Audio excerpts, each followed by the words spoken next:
Hey guys, welcome to Digit.in. Today we have with us the Zebronics Zeb KM2100 USB Multimedia keyboard. As you can see on the box, it's got 12 dedicated hotkeys, a modular design, and it's also got a dedicated rupee symbol. So let's take a look inside the box. So once you open the box, you've got the keyboard inside this plastic sheet. Let's take that out to the side. There's actually nothing else inside the box, so we'll keep that to the side and get the keyboard back. So here we have the keyboard inside its plastic wrapping, which we will get rid of.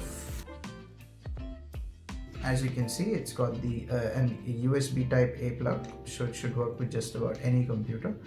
And it's actually quite lightweight, but that's about all there is to the Zebronics USB Multimedia keyboard. Thanks for watching.